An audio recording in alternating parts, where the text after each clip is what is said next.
भगवान शिव और नारद मुनि के संवाद में संध्योपासना की विधि का वर्णन।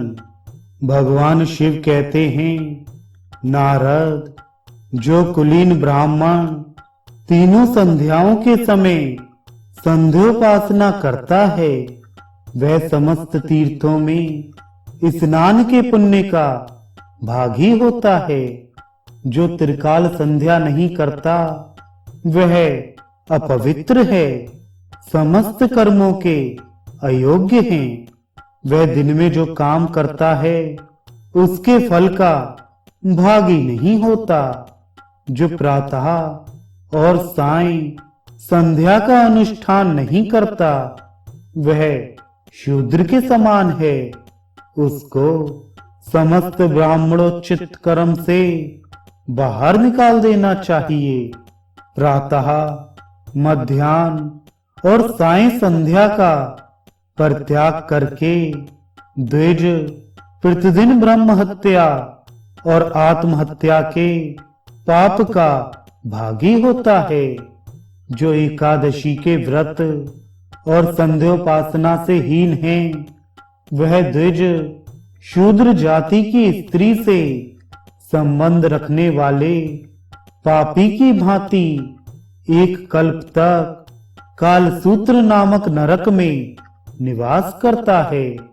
प्रातः काल की संध्योपासना करके श्रेष्ठ साधक गुरु, इष्ट देव, सूर्य, ब्रह्मा, महादेव, विष्णु, माया, लक्ष्मी और सरस्वती को प्रणाम करे। तत्पश्चात गुड़, घी, दर्पण, मधु और स्वर्ण का स्पर्श करके समयानुसार स्नान आदि करे। जब पोखरी या बावड़ी में स्नान करे, तब धर्मात्मा एवं विद्वान पुरुष पहले उसमें से 5 पिंड मिट्टी निकालकर बाहर फेंक दे। नदी, नद, गुफा अथवा तीर्थ में स्नान करना चाहिए। पहले जल में गोता लगाकर पुनः स्नान के लिए संकल्प करें।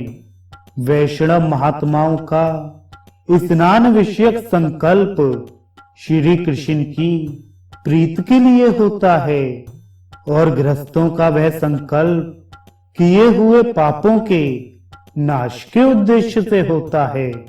ब्राह्मण संकल्प करके अपने शरीर में मिट्टी पोते। उस समय निम्नांकित प्रार्थना का पाठ करे। मिट्टी लगाने का उद्देश्य शरीर की शुद्धि ही है। प्रार्थना इस प्रकार है, वसुंधरे, तुम्हारे ऊपर अश्व चलते हैं, रथ दौड़ते हैं और भगवान विष्णु ने अपने चरणों से तुम्हें आक्रांत किया है। मृतिकामयी देवी, मैंने जो भी दुष्कर्म किया है, मेरा वह सारा पाप तुम हर लो। सैकड़ों भुजाओं से सुशोभित वराह रूपधारी श्री कृष्ण ने एकाणव के जल से तुम्हें ऊपर उठाया है।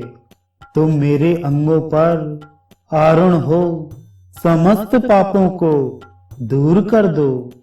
महाभागे, पुण्य प्रदान करो और मुझे स्नान करने के लिए आज्ञा दो। तपोधन ऐसा कहकर नाभि तक जल में प्रवेश करे और मंत्रोच्चारण पूर्वक 4 हाथ लंबा चौड़ा सुंदर मंडल बनाकर उसमें हाथ दे तीर्थों का आवाहन करे। जो जो तीर्थ हैं, उन सब का वर्णन कर रहा हूँ। हे गंगे, यमुने, गोदावरी, सरस्वती, नर्मदे, सिंधु और कावेरी, तुम सब लोग इस जल में निवास करो। इस प्रकार आवाहन करने से सब तीर्थ जल में आ जाते हैं। तदनंतर नलिनी नंदिनी, सीता, मालिनी, महापथा भगवान विष्णु के पादाघर से प्रकट हुई तिरुपत गामिनी गंगा, पद्मावती, भोगवती, स्वर्ण रेखा, कौशिकी, दक्षा, पृथ्वी, सुभगा, विश्वकाया, शिवामृता, विद्याधरी, सुप्रसन्ना, लोक प्रसादनी, क्षेमा, वैष्णवी, शांता, शांतदा, गोमती, सती, सावित्री, तुलसी, दुर्गा, महालक्ष्मी, सरस्वती, श्री कृष्ण प्राणाधिका राधिका, लोपामुद्रा, दिति, रति, अहल्या, अदिति, संज्ञा, स्वधा, स्वाहा, अरुंधति, शतरूपा तथा देवहूति इत्यादि देवियों का शुद्ध बुद्धि वाला बुद्धिमान पुरुष स्मरण करे। इनके स्मरण से स्नान कर अथवा बिना स्नान किए ही मनुष्य परम पवित्र हो जाता है। इसके बाद विद्वान पुरुष दोनों भुजाओं के मूल भाग में, ललाट में, कंठ देश में और वक्ष स्थल में तिलक लगाए। यदि ललाट में तिलक ना हो तो स्नान, दान, तप, होम, देव यज्ञ तथा प्रतियज्ञ सब कुछ निष्फल हो जाता है। ब्राह्मण स्नान के पश्चात तिलक करके संध्या और तर्पण करे, फिर भक्ति भाव से देवताओं को नमस्कार करके प्रसन्नता पूर्वक अपने घर को जाए। वहां यत्न पूर्वक पैर धोकर धुले हुए 2 वस्त्र धारण करे। तत्पश्चात बुद्धिमान पुरुष मंदिर में जाए। यह साक्षात श्री हरि का ही कथन है। जो स्नान करके पैर धोए बिना ही मंदिर में घुस जाता है, उसका स्नान, जप और होम आदि सब नष्ट हो जाता है।